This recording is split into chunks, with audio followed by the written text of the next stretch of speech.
Good afternoon, everyone, or I guess good morning for those of us who are joining us from out west. Welcome to CIRA's Protected DNS and Cyber Attacks event.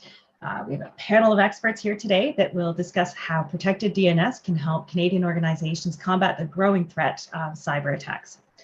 My name is Tanya O'Callaghan. I'm the Vice President of Community Investment Policy and Advocacy here at CIRA. And first and foremost, I want to thank all of you for joining us today. Before I go any further into the event, note that today's event is taking place in English only, and the session is also being recorded, and we are broadcasting it live on YouTube. CIRA is the not-for-profit that is probably best known for managing more than 3.2 million .ca domains on behalf of all Canadians. But we also work every day to build a trusted internet, and we do that by providing a number of cybersecurity services. Right now, there's about 1,000 public and private organizations and actually more than 3 million Canadians who rely on cybersecurity protection from CIRA. And as a lot of you already know, Canada has seen a series of high-profile cyber attacks over the recent months that have disrupted everything from hospitals to transit systems and academic institutions. These attacks have really prompted a national conversation about what can be done to protect that kind of critical infrastructure that Canadians depend on. And frankly, Canadian organizations have a good reason to be worried. We recently analyzed data from our DNS firewall service. It's an enterprise cybersecurity solution that protects organizations from malware, ransomware, phishing, and other cyber attacks. And I'm sure you'll hear more about it today. But I just want to share a couple of top-level findings that really help provide some context for today's event. First, in the fourth quarter of 2021, so October to December last year, we found that organizations of all types saw a significant increase in malware and phishing blocks across their networks. Second, during that same time period, we saw that government organizations in our network saw the highest average number of daily botnet blocks. Those botnets we blocked include the infamous Mirai network, which knocked off a significant portion of the internet during a DDoS attack back in 2016. And third, we also noticed a really exceptional number, over 165,000 requests from an e-banking botnet called Fauber, which is designed to steal sensitive banking information. And interestingly enough, the majority of those Fauber attacks were blocked in educational institutions out in prairies. There's lots more I can say about all those findings. That's really just scratching the surface. I'll leave it there for now. You will be hearing more about CIRA's threat intelligence data throughout this panel for sure. Beyond Canada's borders, Russia's invasion of Ukraine and the evolving cyber war that comes with it certainly reminds organizations and IT departments everywhere that we have to be extra vigilant about threats to our various networks. The Russia-Ukraine conflict may be, thousands of miles away, but I think we all know hackers don't care a whole lot about borders. Given the cyber threats that are taking place in and outside of Canada, I think today's event is especially relevant. IT professionals, governments, and organizations like yours are looking for new ways to defend themselves against bad actors and to just add layers to improve their cybersecurity practices. Especially now that I think we can all agree hybrid and remote work are here to stay. So today we have an all-star panel that is here to discuss the changing threat landscape in Canada and how protected DNS and public-private partnerships and threat feeds can all help add protection to Canada's networks. Now, before we jump in, I want to do a quick poll. All of you signed up for an event titled Protected DNS and Cyber Attacks. But my question to you is, how familiar are you with what protected DNS is and what that actually means? So momentarily, you'll see a pop-up on your screen with some options to tell us about your level of familiarity with that. So I invite you all to provide your answers, and I will quiz you at the end again.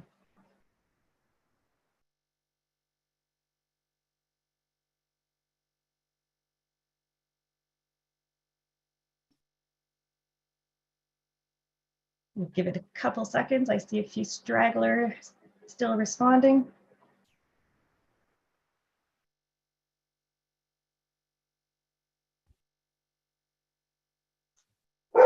Well, there we go. It looks like everyone's kind of middling. That's a very Canadian option to have taken kind of the middle ground there. Well, it's good to see. For those of you who really aren't familiar, I am sure you will when we do this survey, I hope at the end, this little quiz at the end, I'm sure we'll see those responses up a notch. And for those of you who think that you know everything about it, trust me, I suspect that we'll still be able to teach you a thing or two as we go on today. Now, for the next 40 minutes or so, I'll be leading a moderated discussion with our panel of experts. And at the end of our allotted time, we will turn to you, the audience, to be able to answer some of the questions that you may have.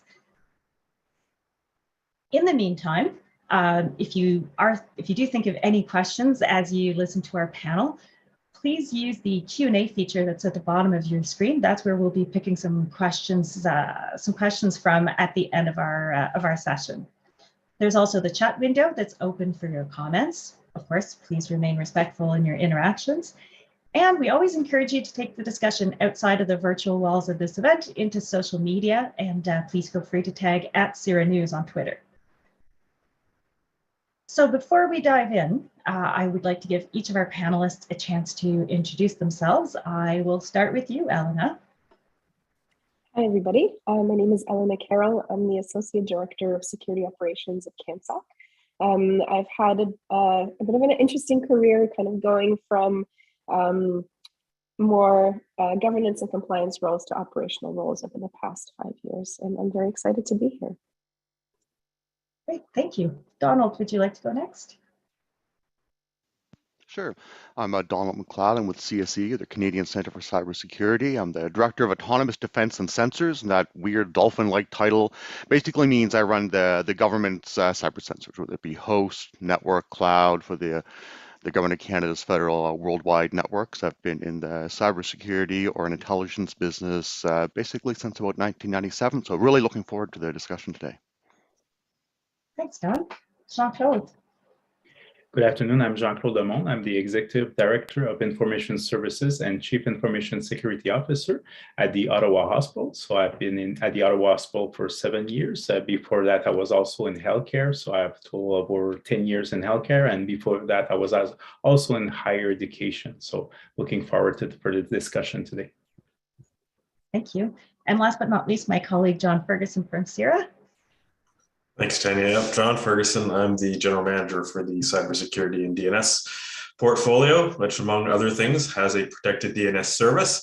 So the topic today is near and dear to my heart, but I come from a background in basically SaaS applications and Internet of Things, which I sort of spent a long time in, moved into cybersecurity about 6-7 years ago, and excited to have really some great brains to talk about protected DNS with today.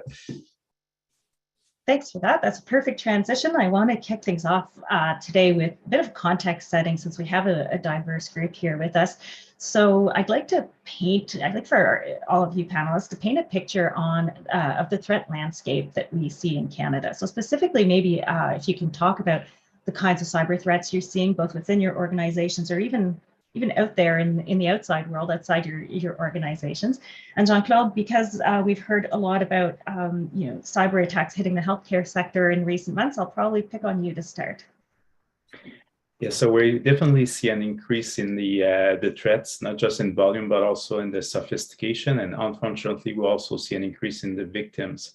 So definitely healthcare is a target. And there's also a perfect storm. As we evolve in our use of technology, we have more people that use more technology in a more sophisticated way from more places and from more devices. So that makes a very large attack surface and a very complex set of control that needs to implement to be able to mitigate all of these increasing threats. So quite a challenge for the currently and for the years to come.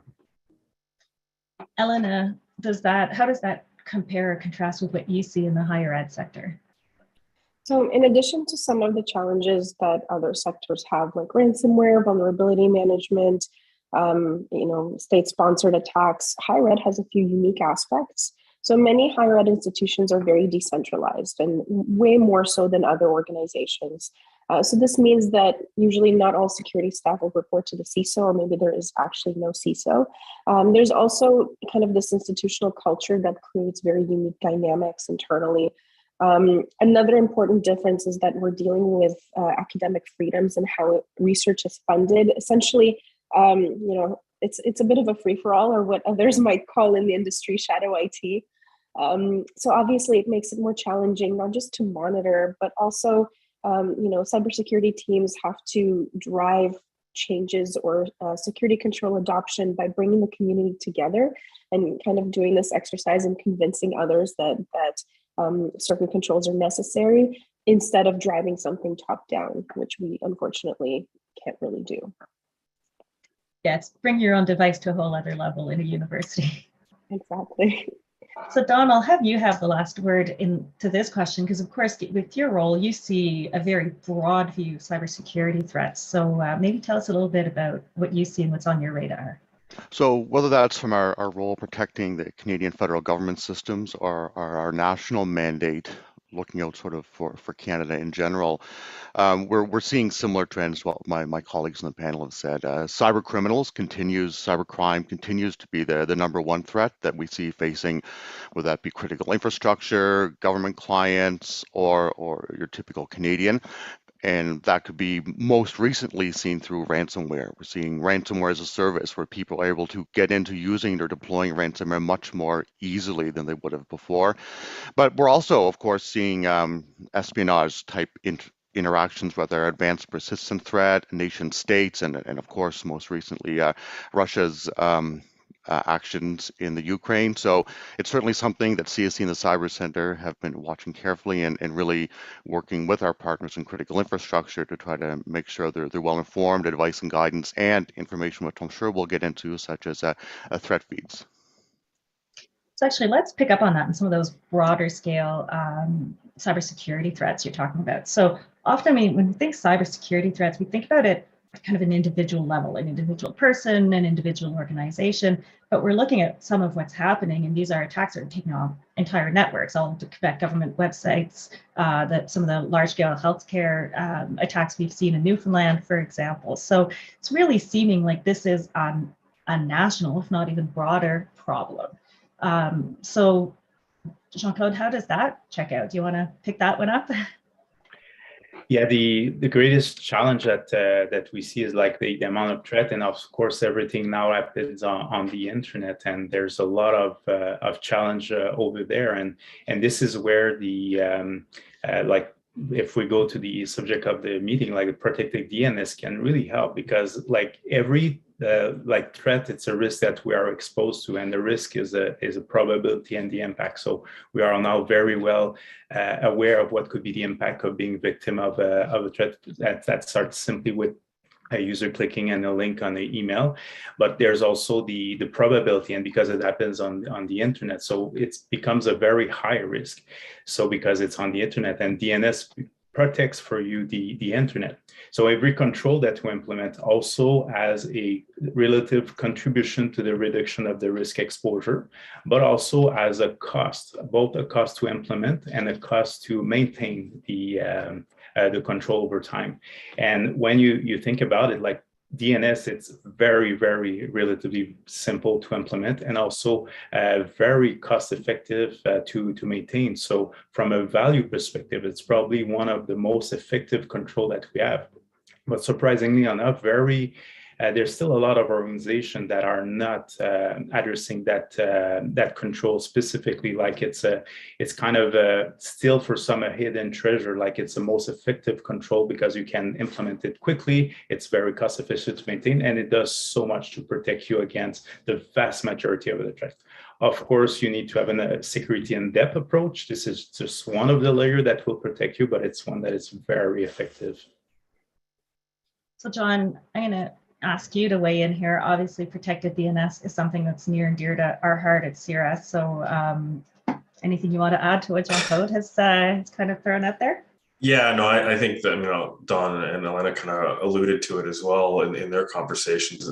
The threats that we're facing today aren't, yes, individuals and individual organizations are, as you say, what we hear about, and there are targeted attacks, but ultimately everybody right now is at risk when you connect to a network. And so whether or not you use protected DNS through services like Canadian Shield or Cloudflare's 1.1 or Google's, some type of intelligence which controls what you can connect to is really imperative for every network to have, because everybody potentially is at risk. You don't need to be special or a high value individual to potentially be subject to ransomware or botnet attacks. And that's, I think, one of the big things that has changed when you look at just the numbers, if you will. Yes, there's more attacks on governments and critical infrastructure as nation states get involved, but the growth of these, I guess, general purpose sort of DDoS attacks that leverage consumer electronics and the home mean that everyone has to participate in the solution and ultimately can benefit from that. But it's everybody who's got to participate because we're all contributing to the problem. And that's where, as JeanClaude mentioned, I think DNS, protected DNS specifically, can be so powerful because it can be deployed very easily. And the network perimeter, as we work from home, as we connect everywhere, is not inside our buildings managed by our IT team solely anymore. So we have to look at how we can use tools like protected DNS and others, which can be easily deployed for users, whether they're at home or whether or not they're within the corporate infrastructure. Great. So John, I'm going to keep you in the hot seat for a minute because you alluded to the numbers and the data as you were talking. So I mentioned at the start we were going to dive into that data a little bit. We actually released some numbers from our Canadian Shield Insights, which is data from one of our free Canadian DNS protection service. And that report shows that Canadians obviously are facing an increasing volume of cyber threats. And but as we record and block more of those attacks, we're also generating more data and learning about the threats we face. So what is that data telling you? What are some of the trends that we're seeing and some of the attacks that you're seeing? Yeah, sure. I mean, as you said, the stats are great and they're available on the CIRA website and a number of publications out there. So, always good to dig into those. But I think there's kind of two elements. What we see in the hard numbers in terms of those insights, there's a close to 50% increase in phishing and malware attacks that we recorded over the period.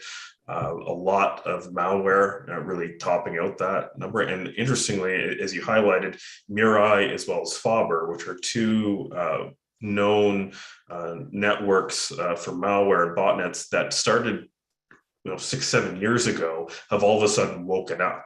And so this is an interesting, I think, learning lesson for folks who maybe don't know a lot about botnet and malware, which is, yes, the current threat of the day is certainly a risk when you see it in the news, but a lot of these things can lay in the network, lay in infected machines until they're woken up.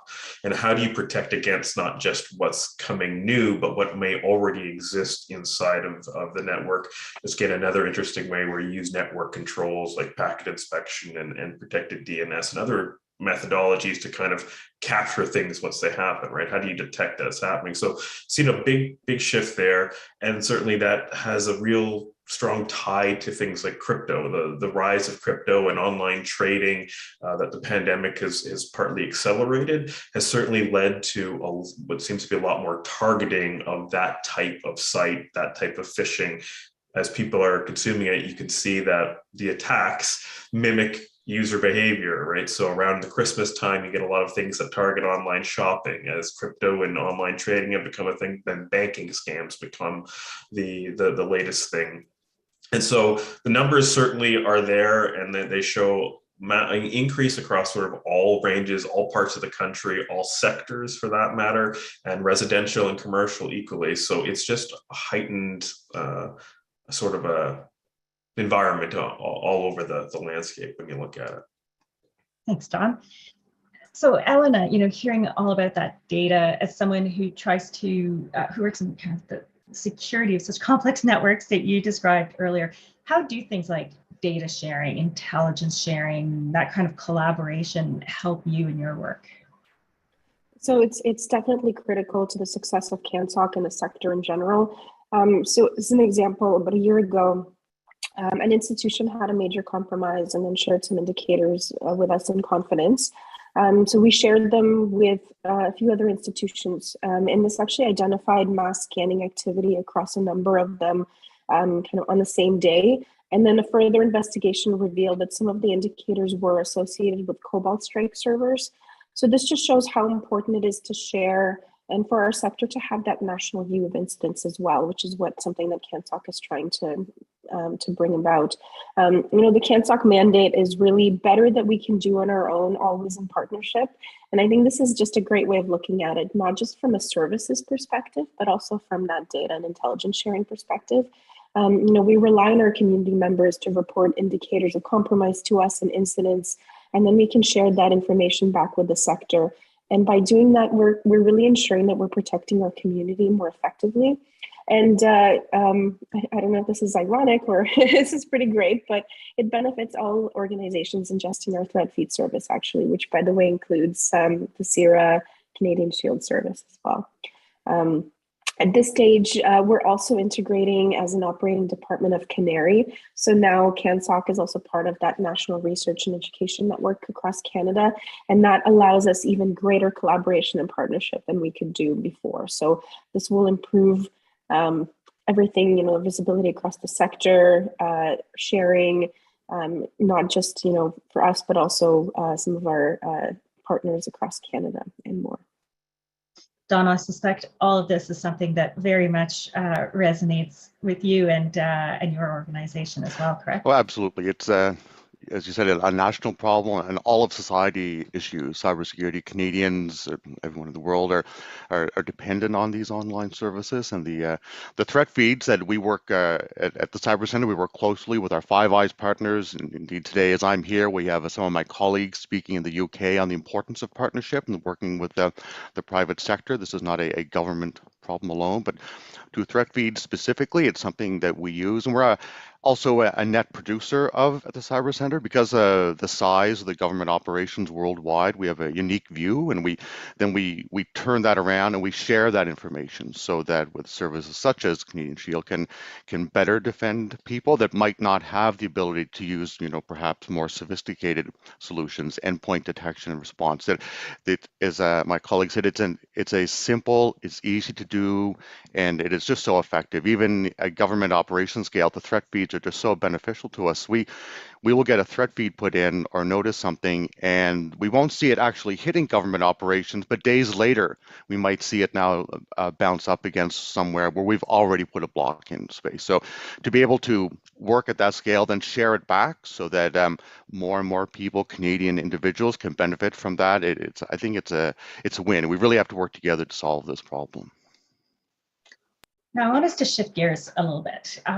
Interestingly, so CIRA produces a bunch of research, not just about protected DNS, but in our annual Internet Fact Book, we found that prior to COVID-19, 63% of Canadians said that no one in their household used to work remotely. Now, of course, we know, fast forward to 2022, that is a very different picture across the country. Even as offices are reopening, you know, remote and hybrid work is very much here to stay. And office environments where people work from, if not anywhere, certainly outside the four walls of the old office building. So JeanClaude, maybe I'll toss this one over to you. What kind of challenges does that kind of work environment pose for organizations from a cybersecurity perspective? So it's probably going with setting up a whole new set of control that are tailored for remote work. So remote work is not new, but what is very new is the volume. So the probability that something would go bad, like that an attack would surface from a home network, is very higher up because we have so many more people that are working from home, and so many of them are working permanently from home. So this is where we are. We are at rebalancing all of the resources that we have, so the budget that we have to invest into control, whether it's a technical control, like a subscription to a service, a new gear, or something at the endpoint. And and the time that we spend on project to implement those and the operation to maintain those. So we have to rebalance everything, which is a challenge. So of course, before traditionally we had a lot of focus on our perimeter. We know very well that we hear that perimeter is dead, but it's still there, it still protects you very much. So, and I count the DNS as part of the perimeter security. But again, with the concept of security in depth, we need to have many layers of protection. And this is where we are at, looking at what we invest into, where we invest in the control. And we cannot constantly add new control, like some control, like I mentioned, as a contribution to the reduction of the risk exposure, but as a cost to maintain and a cost to implement, but also could in certain way impede the user experience. So that's another element that we need to take into consideration. So this is where we are, is managing the complexity, rebalancing everything with the threat that is evolving, changing constantly. So that's the challenge. So definitely it adds some complexity, it adds some time. So more money needs to be invested into making sure that we keep the same level of protection, but yet benefit from what working from home brings for many of our employees and organizations.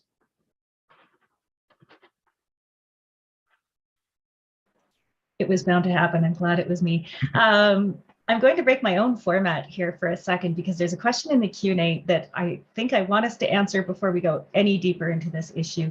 And that is, someone has asked, can you give us the 101 on what is the DNS? So who would like to explain that in understandable words for someone? Who wants to give the simple explanation?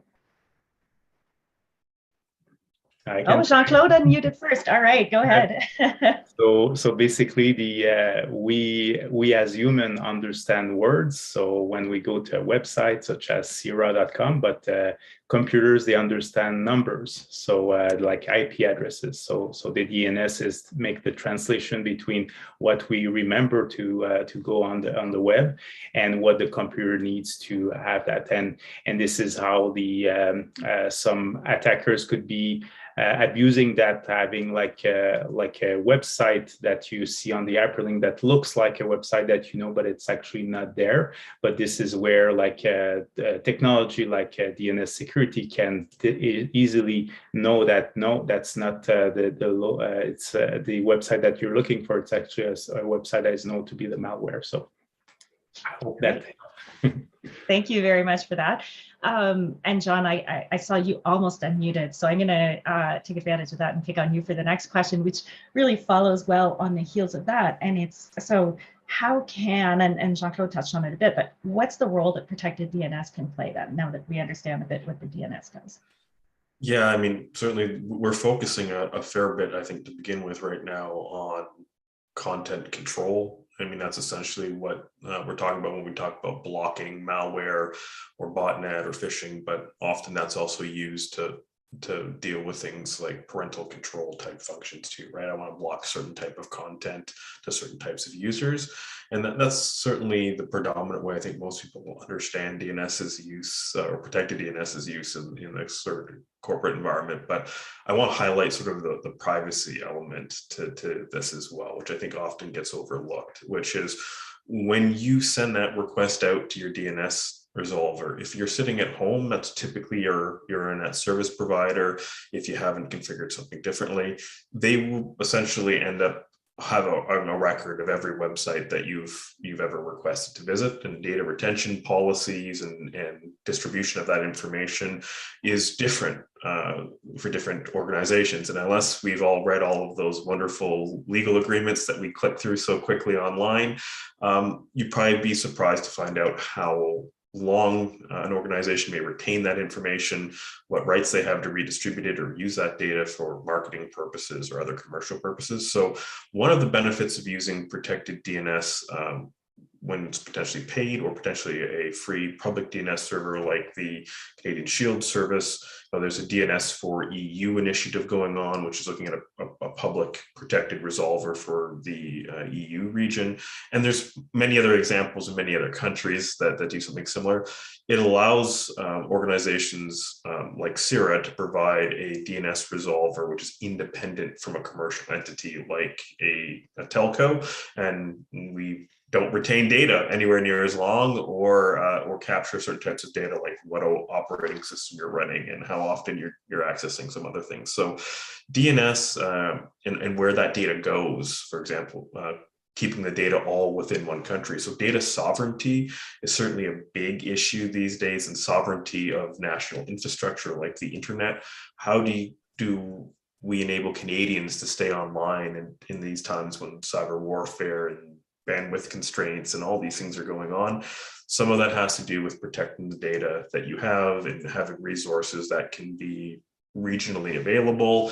And all of these things are considerations around DNS and other network technologies you use. But I think it's important to keep that in mind, that data privacy and data sovereignty is an important element that these protected DNS infrastructures can play. Great, thanks. I'm seeing some questions in the chat too that'll be relevant to some of what you've talked about in terms of privacy and such. But first, I want to dig a little bit into collaboration. I think we just scratched the surface on that a couple questions ago. People have long been making the case for public-private partnerships, especially around cybersecurity, and looking at the role of protecting critical infrastructure and other networks that Canadians depend on. Maybe Elena or Dawn, what are some examples of public-private partnerships that you've seen with regards to cybersecurity that have worked very well? Sure, maybe I can take this one or start off. So there's really a few examples for us. So CanSSOC has an international partnership with similar organizations across the world. So we work with JISC from the UK, OmniSOC in the US, and RNet in Australia. And that's been very beneficial kind of for all partners involved from an intelligence process and use case sharing perspective. Of course, then there's also our partnership with the Government of Canada via the Cyber Centre. And we're really looking forward to kind of growing that more in the time in the next few months and years. And also we really see key vendors as key partners as well. We currently have a commercial vendor as part of our threat feed service. But also for our advanced detection and response service, we see commercial and public partnerships kind of key to their success, notably without actually replacing existing investments that our partners or institutions already have in place. Don, you talked about some partnerships too. Absolutely. We have at the Cyber Centre, we work extensively with our peer organizations at various foreign governments to be able to share techniques to help protect our respective countries. But we also work a lot with the private sector. One of the roles that I'm privileged to have at the Cyber Centre is working with the tech firms, whether that be the cloud providers, firewall vendors, organizations like CIRA, to really look for projects where we can co-develop and put things out there that we can share with the private sector and with government to be able to protect everyone, to raise the bar. We work closely with critical infrastructure partners, whether that be in the utility sector, gas, hydroelectricity, and one of probably the most fruitful ways we work with private sector is through hackathons. We bring people together. We just wrapped up a hackathon that we did with the private sector. It was 300 participants. I believe 8 different countries are represented, private sector, academia, called Geek Week. And we come together to try to work together to build solutions to help really and build partnerships. So you have someone to call, you build these relationships that we're all dependent on, and also we look to the future for partnerships. We work with HackerGal to start developing the next generation of people and to make sure the field we're all in is representative.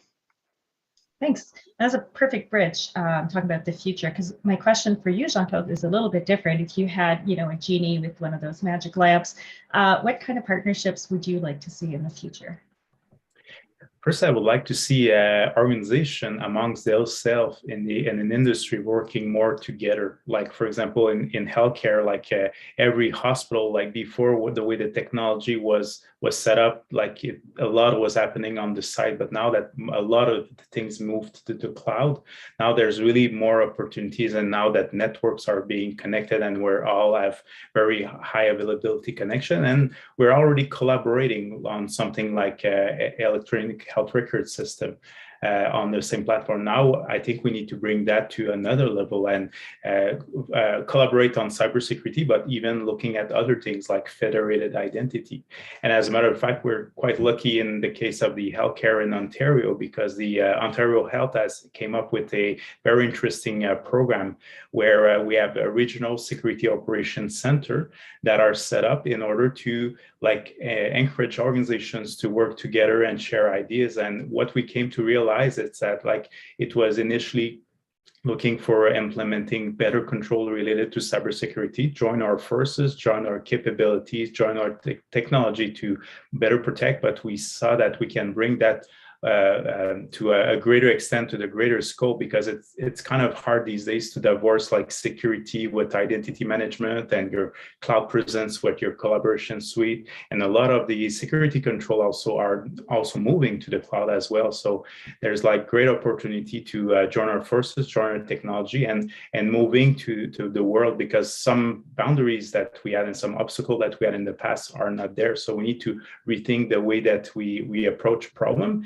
And in the case of healthcare, and it's true in many industries, we are serving the same clients. So in healthcare, our clients are our patient, and we are also serving the same users. Quite often in healthcare, a physician travel work from one organization to another. So having all of more integrated system that help, and that would set the table and make it that much easier than to go with more public-private partnership, because the private sector would be working with greater entity with greater scope. So there would be more value there. So that's what I would like to see, more collaboration and working together with align with what the technology capability and cloud capabilities we have today.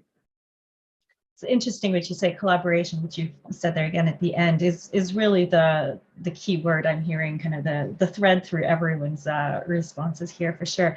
So I see there's a ton of questions coming into the Q&A, so I'll ask one last one to the panel before we get to our audience questions. And it's just building on something that John mentioned earlier about how the European Union is interested in building its own recursive DNS service, DNS for EU, they're calling it.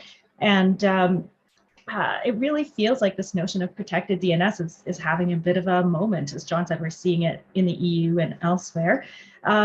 So Don, maybe I'll throw this one to you. Have you been seeing that trend with other jurisdictions turning to protected DNS, and why do you think that that's so compelling to people? Absolutely. Our colleagues in the UK, our colleagues in the US government have variations on an open protected DNS server. That might be for targeting different aspects of whether it be either defense industrial base in the United States or Her Majesty's government in the UK, but providing that kind of protected DNS service. And the second question, why it's so effective and so easy and inexpensive at the end of the day, and it doesn't require the end user. So if you have your people in our hybrid work, they're working from home, they have a device, maybe it's not the company device, so there might be policy implications on putting certain host-based software on it, and then putting that into the corporate environment. But a protected DNS service is an easy way that they can encourage employees to do that.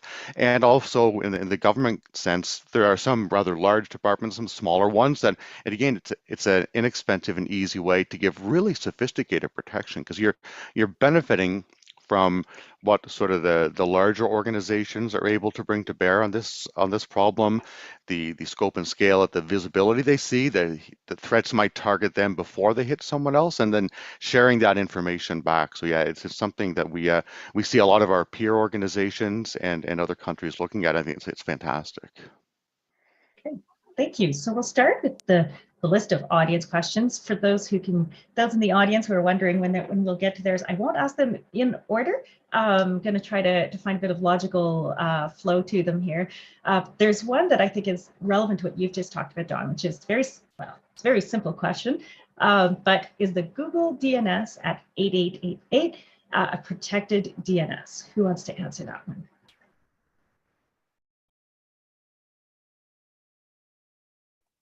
I can take it. Okay. It is. it is a level of protection, and it does a very fine job for more, but you can decide where you want to do the business with, right? So John, as I mentioned, like the privacy element. So Google, yes, offers you the protection, but maybe in exchange of something, versus CIRA being like a government funded agency, non-for-profit, like they're not expecting anything in return related to Avid, because who is going to be your DNS resolver will also know everywhere on the internet that you went, because that's how it works, right? So you need to decide who you're going to be trusting with that information. So personally, for the Ottawa Hospital and for me at home and my family, it's a CIRA DNS that I trust. Well, we like to hear that for sure.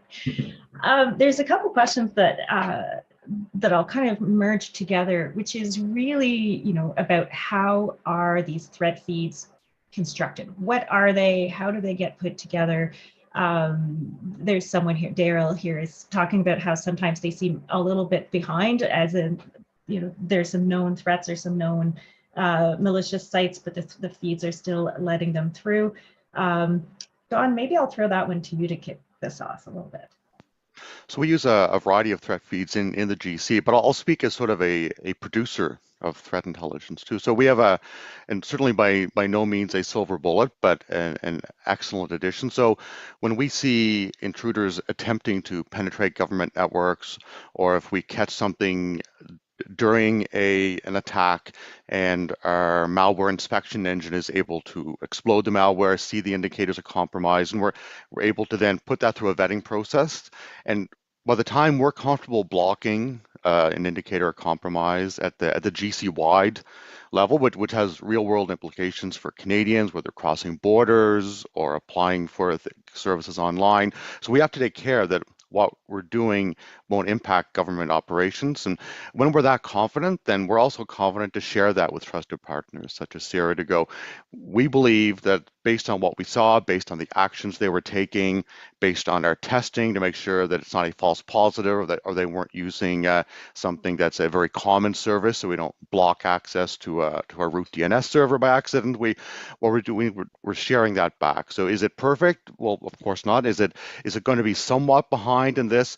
For certain aspects, yeah, but even for an institution like the government that has a lot of resources, we still get benefits from threat feeds. So we're able to block things ahead of time. Of course, somebody had to be victim one in order typically for a threat feed to be viable. So you're always going to find some that are a little bit behind on certain things, depending on where you are on the food chain, if you will. If you're if someone is trying to make an early use of these methods or these IPs against you. But like I say, it's such a simple way for people to get some pretty sophisticated protection. And if I could take this one as well.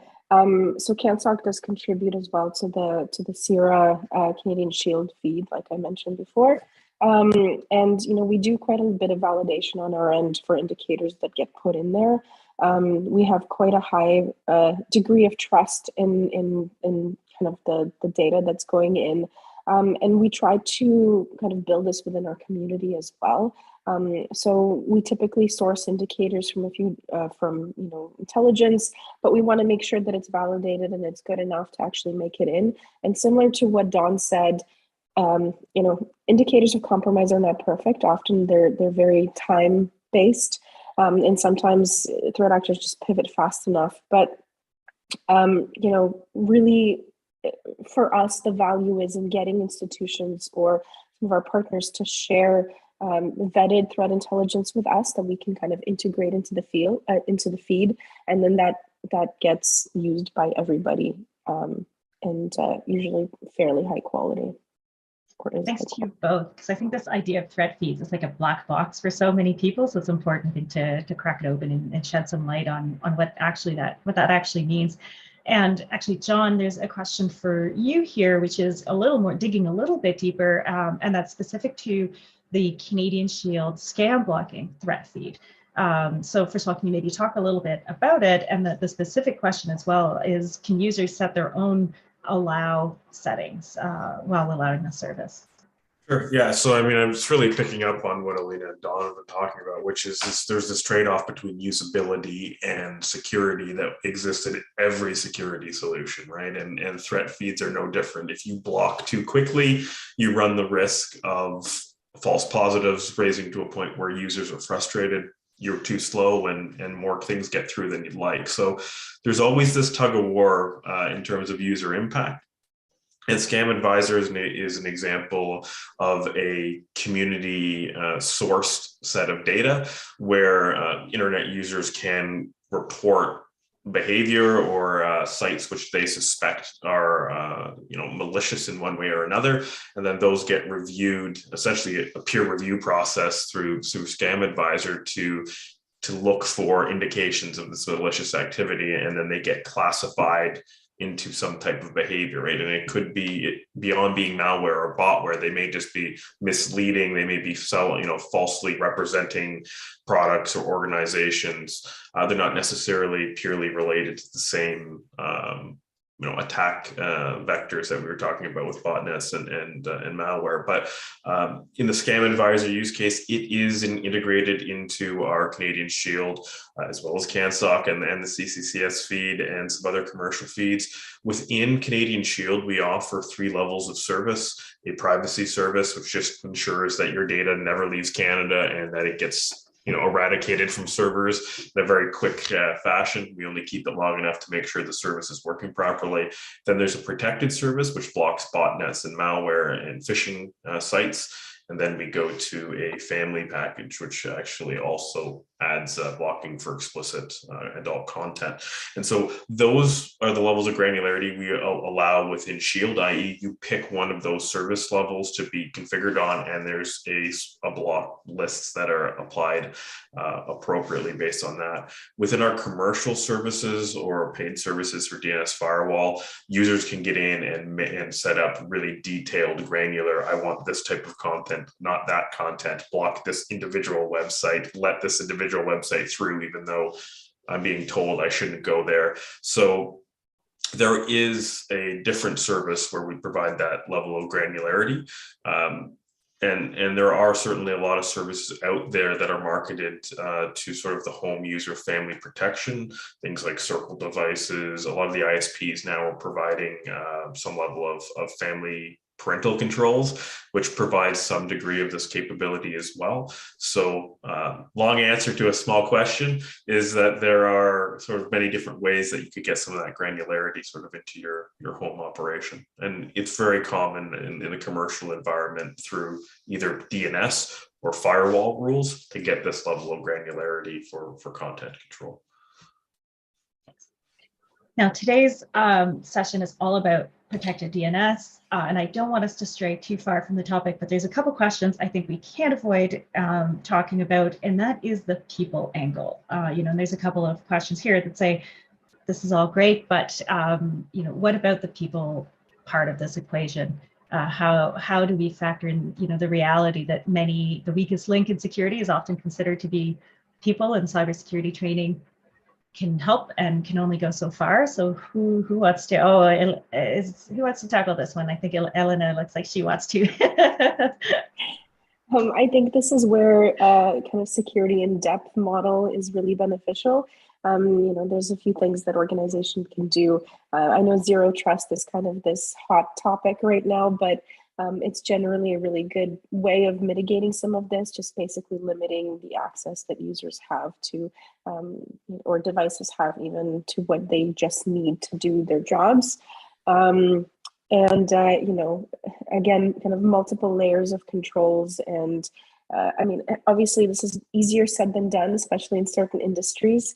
In financial, for example, you can have a lot more control than you can in academic sectors, but kind of as many controls without impacting the user experience are usually where it's at.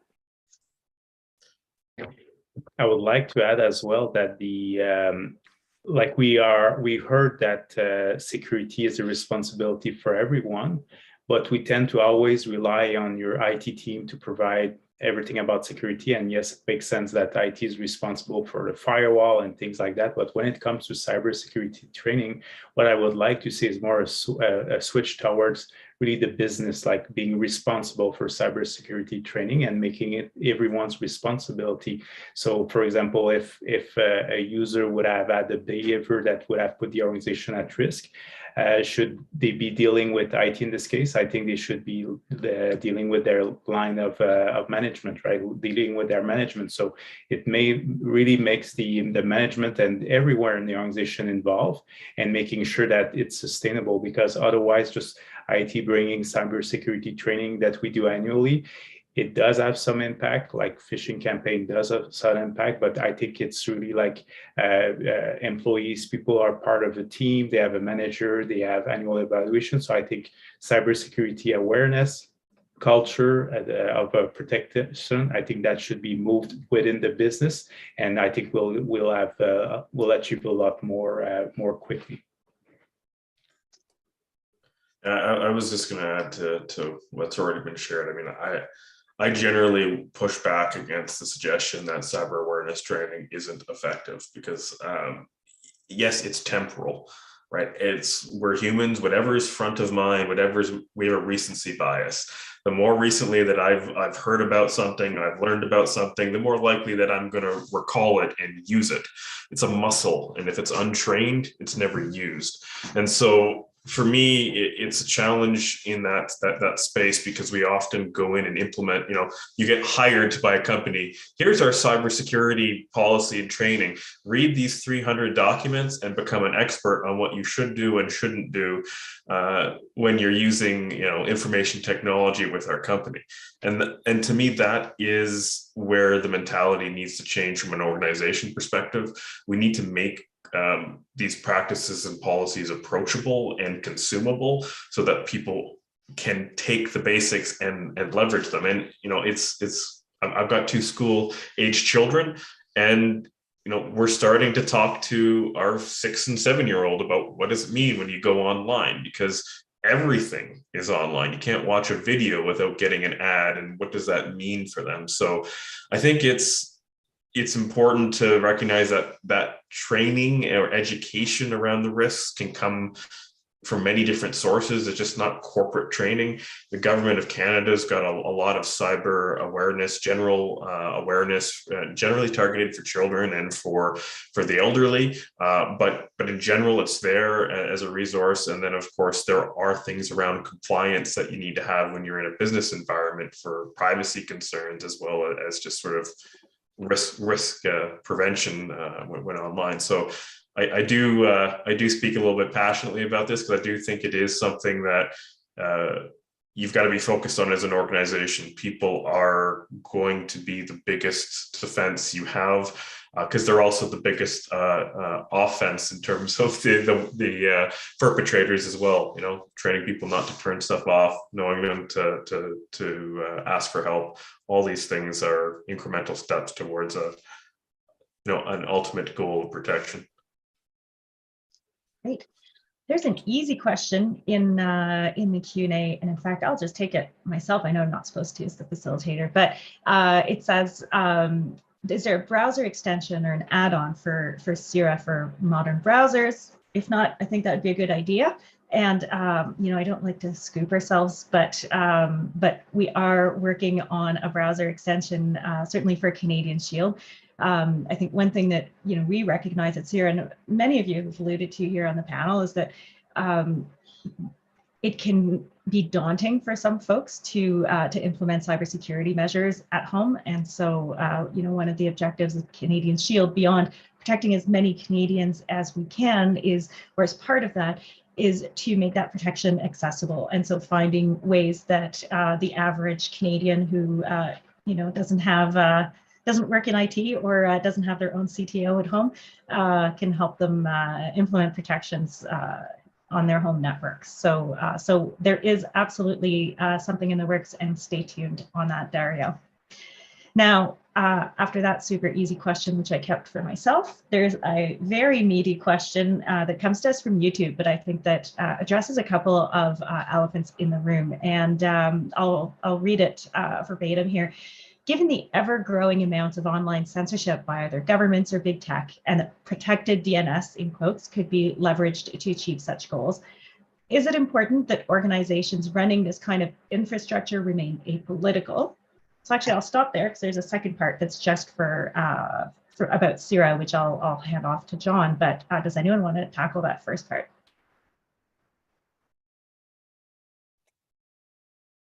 John, you might be on the hook to answer both parts then. I'll add the second half and you can answer it as a whole. And what does CIRA have kind of that extra level of protection against this kind of censorship?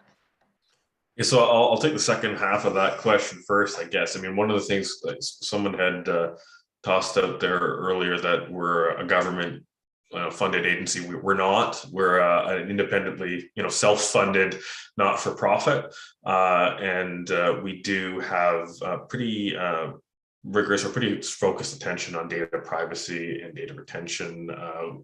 What that means in terms of data sovereignty in the country. So. From a CIRA perspective, we are independent. We do consult certainly with stakeholders like Don's organization to get insights and information. And when organizations want to collaborate, we've worked together with some of the hospital and healthcare infrastructure, JeanClaude's organization, to allow them to have some data passed for analysis to different entities. So some of that collaboration. I think it is important for the independence and for us to be a data broker in some cases, an independent third party. The audit, we have a process with Canadian Shield where we are independently audited. So there are controls which we put in place to ensure that we have that independence. And I do think it is an important choice that you're making when you decide to use Canadian Shield or CIRA over, say, a Google service or another service, is that we're focusing on a Canadian residency and a Canadian data privacy policy. So that's sort of the CIRA angle of it. The first half of that question, which I've already forgotten, maybe you just want to repeat for me quickly, Tanya. Yes, absolutely. It's around the fact that protected DNS could be leveraged to, from a censorship perspective, for example. And is it important for organizations who run that kind of infrastructure to remain apolitical?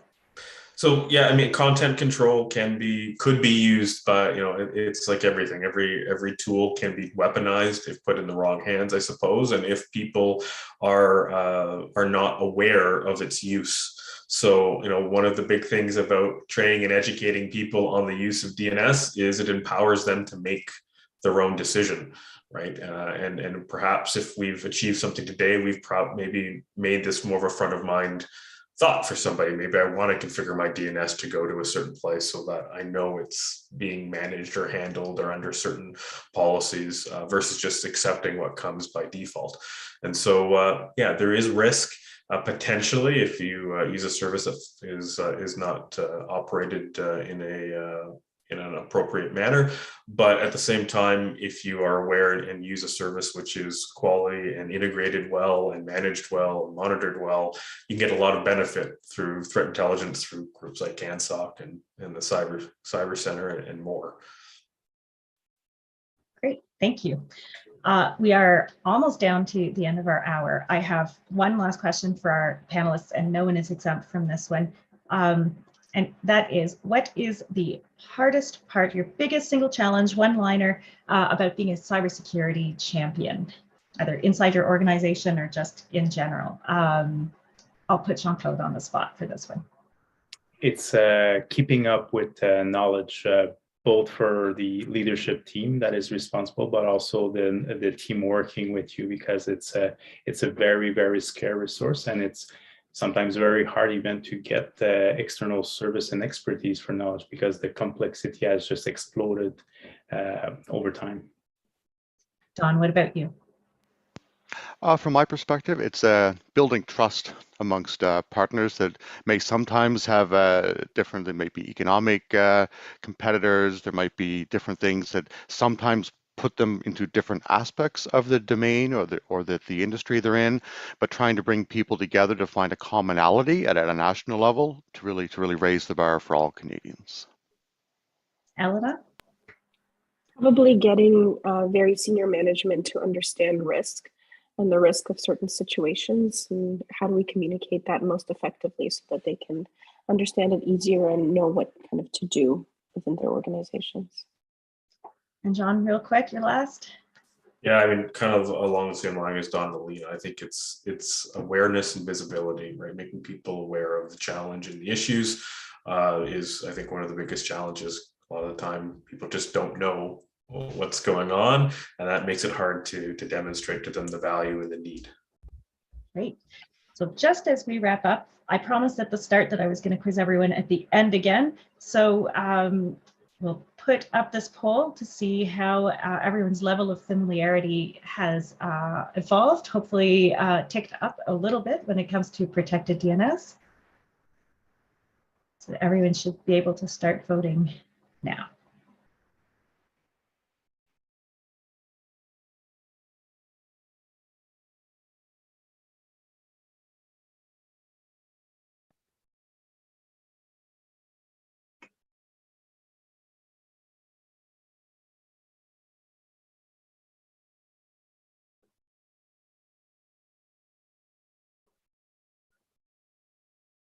Okay, well, I am no mathematician, but that looks like an improvement from where we were an hour ago. So thank you to our expert panelists for sharing all that information. Thanks to everyone who joined us for the event. I hope you did find it informative. Seems like you did. I see there's a ton of unanswered questions. I don't want to commit my colleagues to anything, but I think that there's probably a bunch of questions in there that will serve as good fodder for future content for us here at CIRA.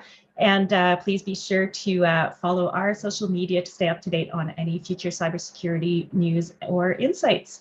And with that, everyone, enjoy the rest of your day.